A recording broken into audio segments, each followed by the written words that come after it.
أشهد أن محمدا رسول الله.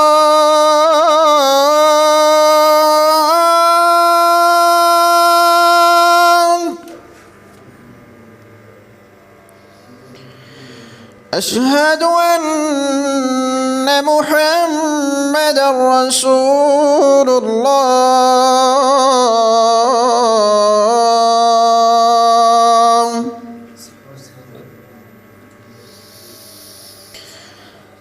حي على الصلاة.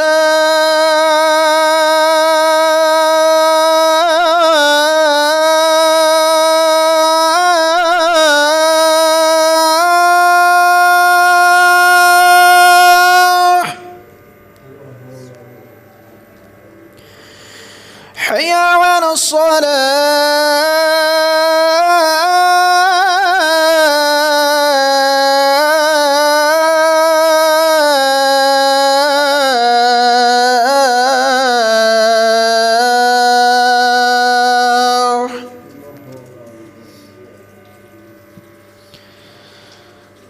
حي على الفلاح.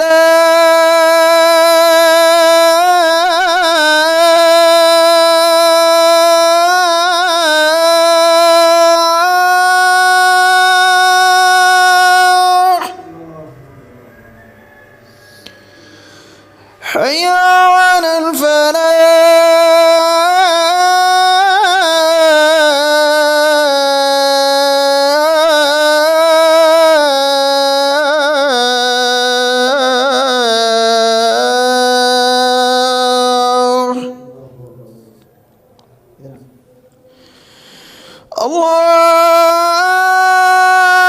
الله أكبر الله أكبر. لا إله إلا الله.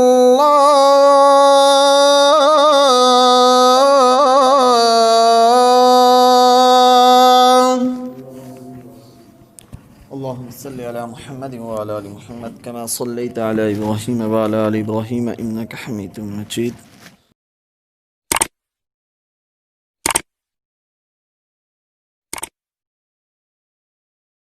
قال الله تبارك وتعالى في القرآن المجيد والفرقان الحميد: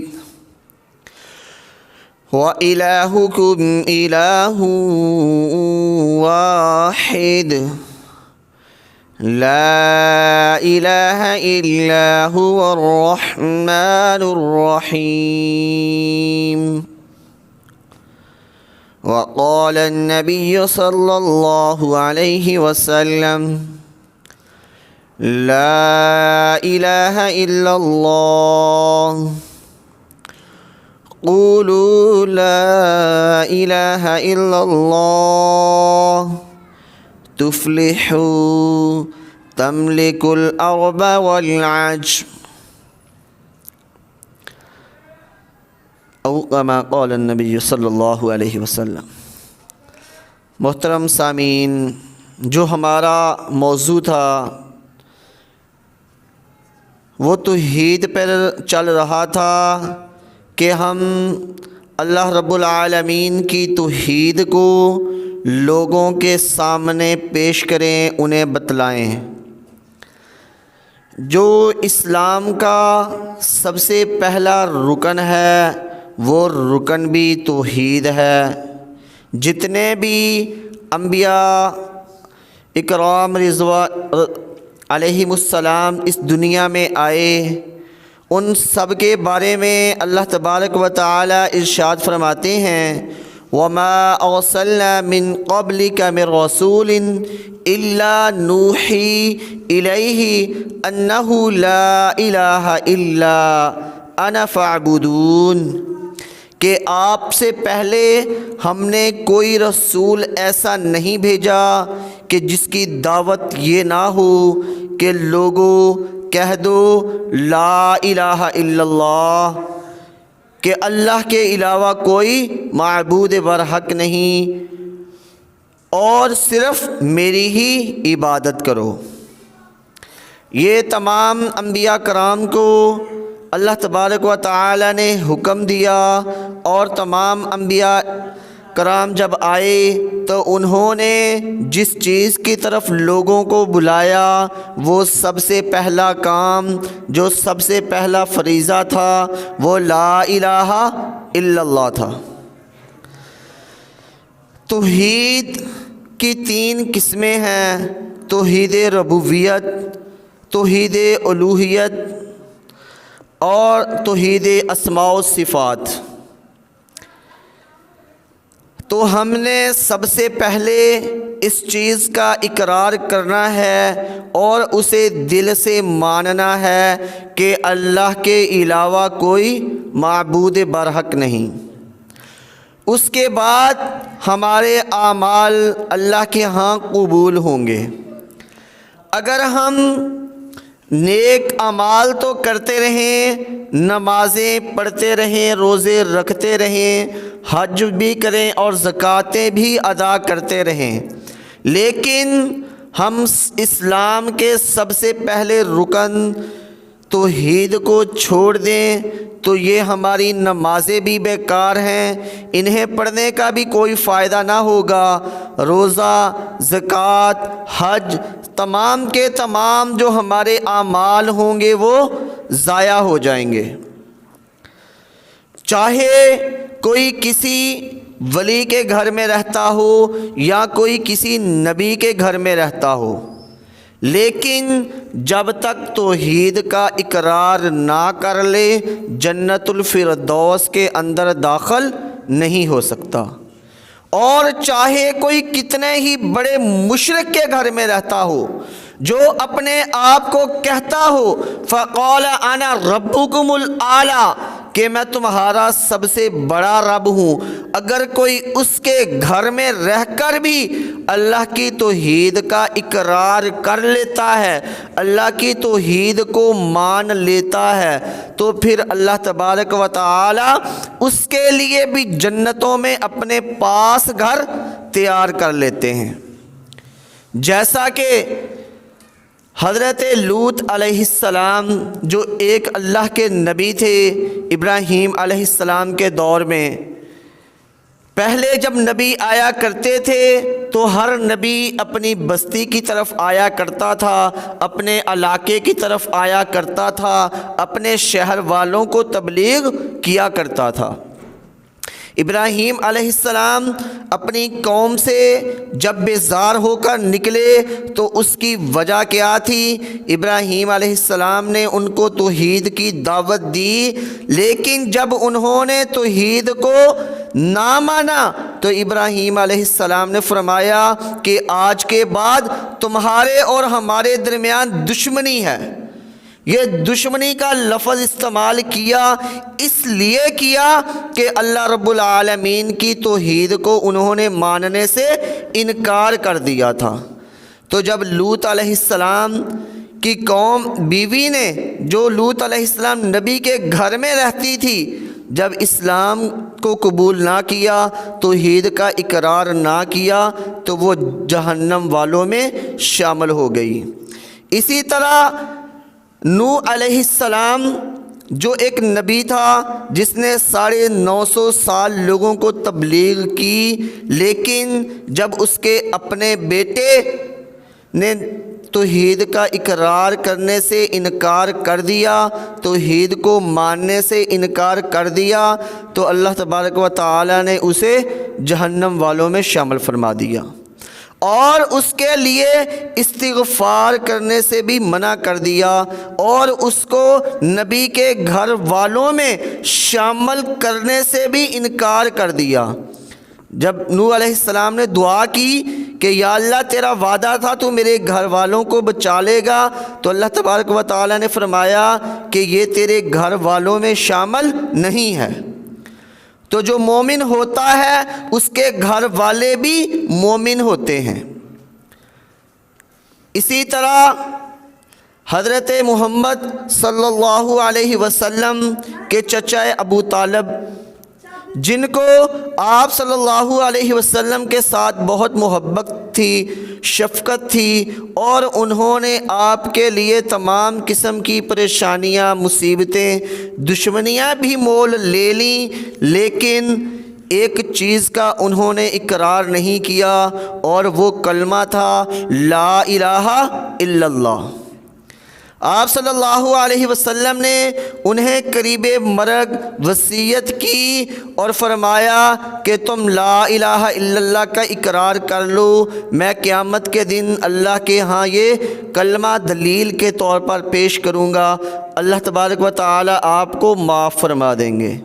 تو اس سے یہ بھی ہمیں ملتا ہے درس کہ اگر بندہ عقیدہ توحید کا اقرار کر لے، اس نے اعمال نہ بھی کیے ہوں، تو اللہ تبارک و تعالی اسے جنت الفردوس کے اندر داخل فرما دیں گے۔ جن جہنمیوں کو جہنم سے نکالا جائے گا، لیکن وجہ کیا ہوگی کہ ان کے دلوں کے اندر توحید ہوگی اور وہ جل کر کوئلہ کی مانند بن گئے ہوں گے، کوئلہ بن گئے ہوں گے جل جل کر، جیسے کہ جل کر کوئلہ کالا سیاہ ہو جاتا ہے، اسی طرح وہ بھی کالے سیاہ ہو جائیں گے۔ تو اللہ تبارک و تعالیٰ کی رحمت جوش میں آئے گی کہ یہ میرے بندے تھے، انہوں نے میری توحید کا اقرار کیا تھا۔ اللہ تبارک و تعالیٰ انہیں جہنم سے اٹھا کر جنتیوں کے دروازے، جنتوں کے دروازوں میں پھینک دیں گے، تو پھر جنت والے ان کے اوپر پانی ڈالیں گے اور اس پانی کا اثر ایسے ہوگا جیسے کہ ہمارے ہاں سیلاب آ جائے اور اس کے بعد زمین سے نباتات اگنے شروع ہو جاتے ہیں، ایسے ہی ان کے جسم دوبارہ سے تر و تازہ ہونے شروع ہو جائیں گے، اور جب ان کے جسم صحیح سالم ہو جائیں گے تو پھر وہ جنت الفردوس کے اندر دوبارہ سے داخل کر دیے جائیں گے۔ یہ توحید کی برکتیں ہیں۔ ایک بنی اسرائیل کا انسان تھا، آپ صلی اللہ علیہ وسلم نے فرمایا کہ اس نے کوئی اعمال نہیں کیے تھے، صرف اس کے دل کے اندر کلمہ توحید تھا، وہ اللہ سے ڈرنے والا تھا۔ جب اس کا قریب المرگ ہوا، اس کی موت کا وقت قریب ہوا، تو اس نے اپنے گھر والوں سے کہا کہ میرے بیٹو جب میں فوت ہو جاؤں تو مجھے جلا دینا، اور اتنا جلانا کہ میں بالکل کوئلے کی مانند بن جاؤں، اور جب میں بالکل کوئلہ بن جاؤں تو میری راکھ کو ہواؤں میں اڑا دینا، کہیں ایسا نہ ہو کہ اللہ تبارک و تعالی مجھے سے سوال کر لیں۔ تو آپ صلی اللہ علیہ وسلم نے فرمایا کہ پھر جیسے ہی وہ گھر والوں نے یہ عمل کیا، اس کے بعد اللہ تبارک و تعالیٰ نے اس کی راکھ کو جمع کر کے اسے دوبارہ پیدا فرمایا اور اس سے پوچھا کہ تو نے یہ عمل کیوں کیا، اس کی وجہ کیا تھی؟ تو اس نے کہا کہ اس کی وجہ یہ تھی کہ یا رب میرے پاس کوئی اعمال نہ تھے، میں ڈرتا تھا کہ کہیں میں جہنم میں داخل نہ کر دیا جاؤں۔ تو اللہ تبارک و تعالیٰ فرمائیں گے کہ آج تیری توحید کی وجہ سے، تیرا مجھ سے ڈرنے کی وجہ سے میں تجھے جنت الفردوس میں داخل کرتا ہوں۔ تو اللہ تبارک و تعالی اس کو اس کے اعمال کے بغیر جنت الفردوس کے اندر داخل فرما دیں گے۔ فرمان الہی ہے ذالک بان اللہ هو الحق وان ما يدعون من دونه هو الباطل وان اللہ هو العلی الکبیر، اسی کے لیے ہے، وہی معبود برحق ہے، اور اس کے سوا تم جن کو پکارتے ہو وہ باطل معبود ہیں۔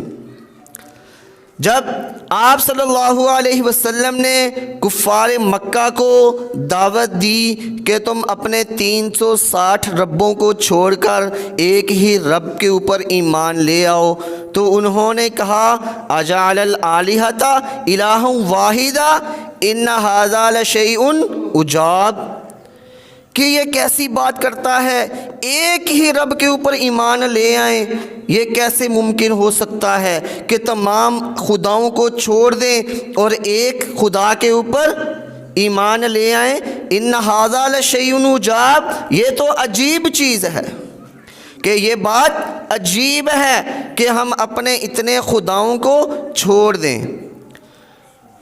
تو نبیوں کی جو دعوت ہوتی تھی وہ دعوت توحید ہوتی تھی۔ اس کے بعد انہوں نے کہا اِنَّا لَتَارِكُو آلِهَتِنَا لِشَاعِرٍ مَجْنُونٍ، یہ تو ہمیں مجنون شاعر لگتا ہے جو ہمیں کہتا ہے کہ ہم اپنے خداؤں کو چھوڑ دیں۔ تو خداؤں کو چھوڑ کر ایک خدا کی طرف آنا ہی توحید ہے۔ اگر ہم توحید کا اقرار کر لیں اور توحید کو اپنے دل سے مان لیں تو اس کے بعد چاہے ہمارے اعمال ناقص ہوں، اللہ تبارک و تعالی ہماری غلطیوں سے درگزر کرتے ہوئے ہمیں ضرور جنت الفردوس کے اندر داخل فرما دیں گے۔ اللہ تبارک و تعالی ہم سب کو توحید کے اوپر عمل پیرا ہونے کی توفیق عطا فرمائے۔ اس کے بعد اللہ تبارک و تعالی نے انبیاء کرام کو بھیجا تو جناب نوح علیہ السلام نے فرمایا لقد ارسلنا نوحا الى قومه فقال یا قوم اعبدوا اللہ ما لکم من الہ غیرہ، کہ اے میری قوم اللہ کی عبادت کرو، اس کے علاوہ تمہارا کوئی معبود برحق نہیں۔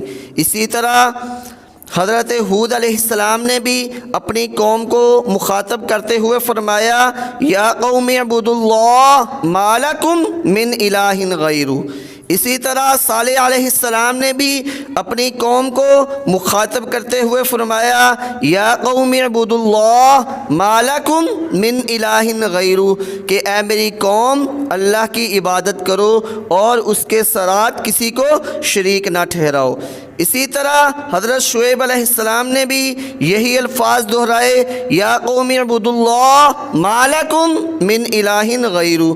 جناب یوسف علیہ السلام جب جیل کے اندر قید تھے اور ان کے ساتھیوں نے ان سے سوال پوچھا کہ ہم نے خواب دیکھے ہیں، ہمیں ان خوابوں کی تعبیر بتائیں، آپ ہمیں نیک صالح لگتے ہیں کہ آپ ہم سب میں سے زیادہ نیک ہیں، تو ہمیں خوابوں کی تعبیر بتائیں۔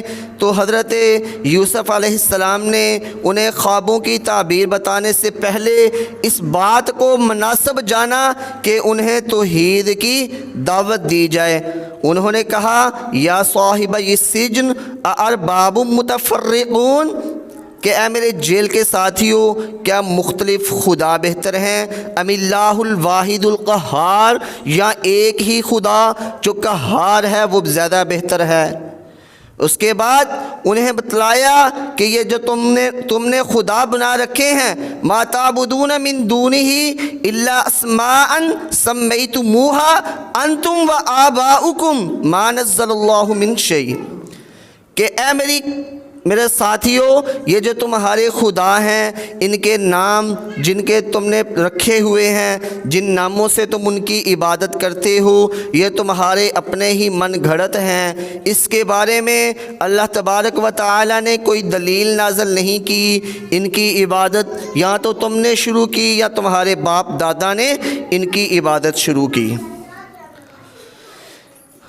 اللہ تبارک و تعالی ایک اور مقام پر ارشاد فرماتے ہیں وَلَقَدْ بَعَثْنَا فِي كُلِّ أُمَّةٍ رَسُولًا أَنِ اعْبُدُوا اللَّهَ وَاجْتَنِبُوا الطَّاغُوتَ، کہ ہم نے رسول بھیجے۔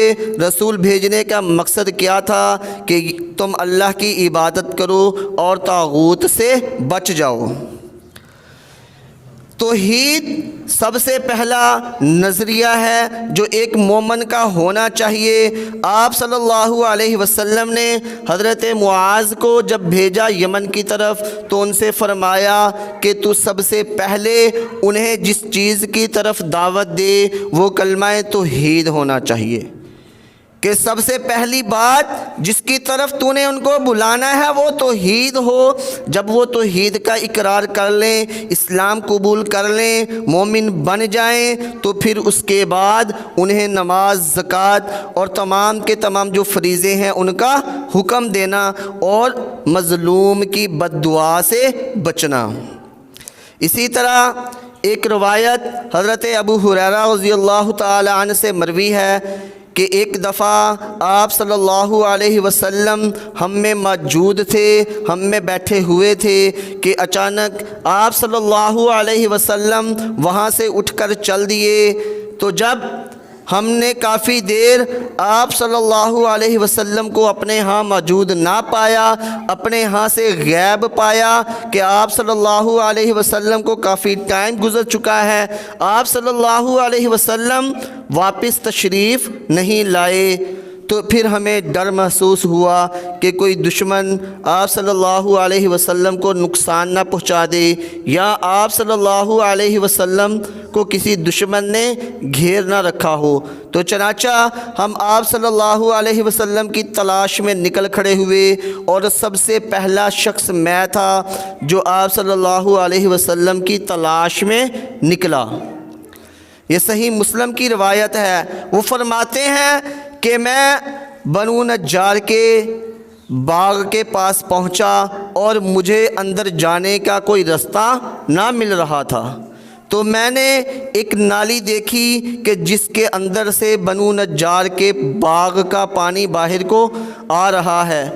تو میں نے اس نالی سے، چھوٹی نالی سے خود کو گھسایا اور اس باغ میں داخل ہو گیا، اور جب میں نے آپ صلی اللہ علیہ وسلم کے پاس پہنچا تو آپ صلی اللہ علیہ وسلم نے پوچھا کہ اے ابو ہریرہ رضی اللہ عنہ، تم یہاں کیسے تشریف لائے؟ تو میں نے بتلایا کہ یا رسول اللہ، جب ہم نے آپ کو اپنے درمیان موجود نہ پایا تو میں پریشان ہو گیا، اور ہم تمام کے تمام لوگ ہی آپ کی تلاش میں نکل کھڑے ہوئے۔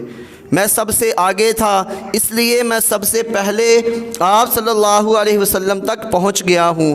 تو پھر آپ صلی اللہ علیہ وسلم نے حضرت ابو ہریرہ رضی اللہ تعالی عنہ کو اپنا جوتا عنایت فرمایا کہ یہ میرا جوتا لو اور باہر چلے جاؤ، اور جو بھی تمہیں انسان ملے باہر اسے میرا یہ جوتا دکھانا کہ بطور نشانی کہ یہ رسول اللہ صلی اللہ علیہ وسلم کا جوتا ہے اور آپ صلی اللہ علیہ وسلم نے ہی مجھے بھیجا ہے۔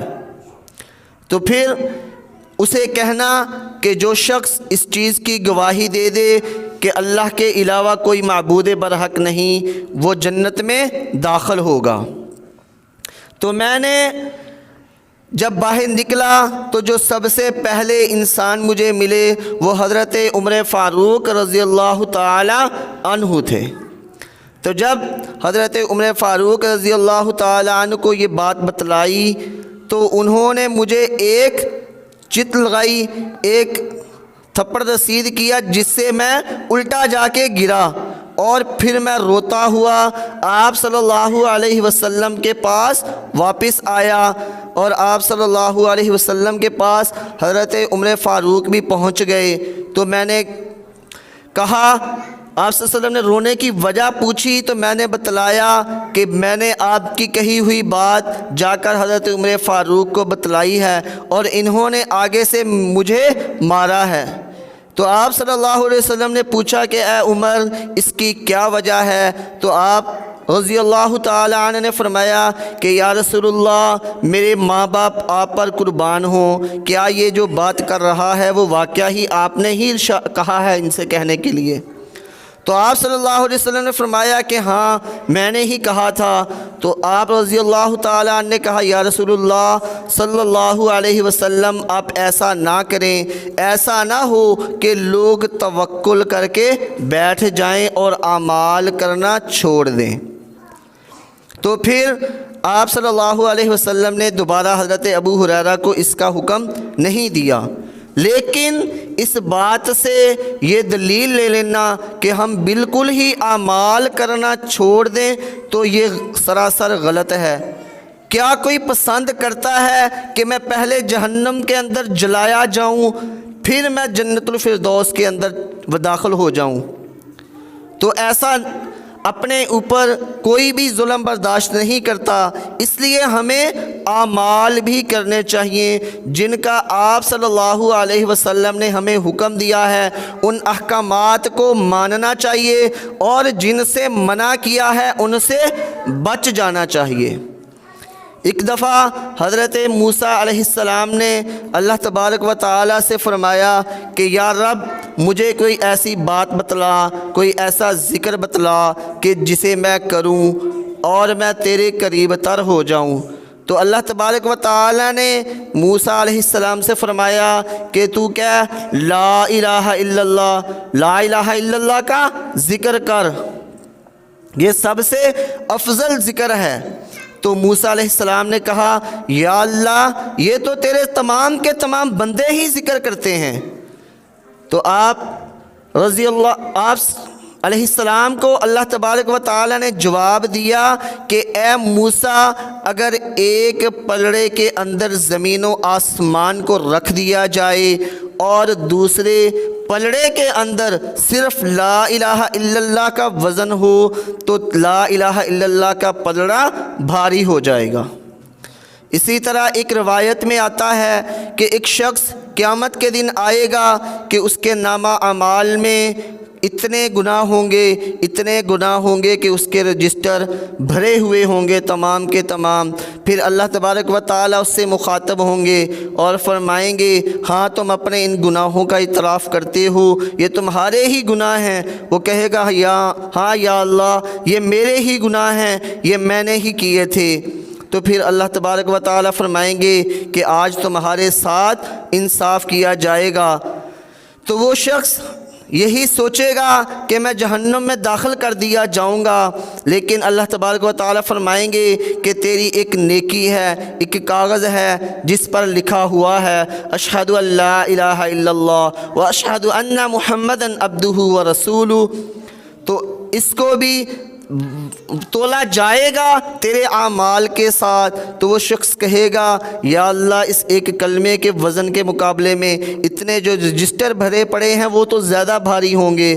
لیکن اللہ تبارک و تعالیٰ کہیں گے ہاں ایسا ہو سکتا ہے، لیکن اس کلمے کو ان اعمال سے تولا جائے گا، اور جب ان اعمال سے اس کی برائیاں جو زمین و آسمان کے برابر ہوں گی بھری ہوئی ان کو ایک پلڑے میں رکھا جائے گا، اور اشہد ان لا الہ الا اللہ و اشہد ان محمدا عبدہ و رسول کو دوسرے پلڑے کے اندر رکھا جائے گا، تو جو ایک کاغذ ہوگا جس کے اوپر کلمہ شہادت لکھا ہوگا وہ میزان میں بھاری ہو جائے گا، اور وہ شخص جنت الفردوس کے اندر داخل کر دیا جائے گا صرف اپنے ایک اعمال کی وجہ سے۔ تو اللہ تبارک و تعالیٰ سے دعا ہے کہ اللہ تبارک و تعالیٰ ہمیں توحید سمجھنے کی اور اس کے بعد توحید کے اوپر عمل کرنے کی توفیق عطا فرمائے۔ آمین۔ وآخر دعوانا الحمد للہ رب العالمین۔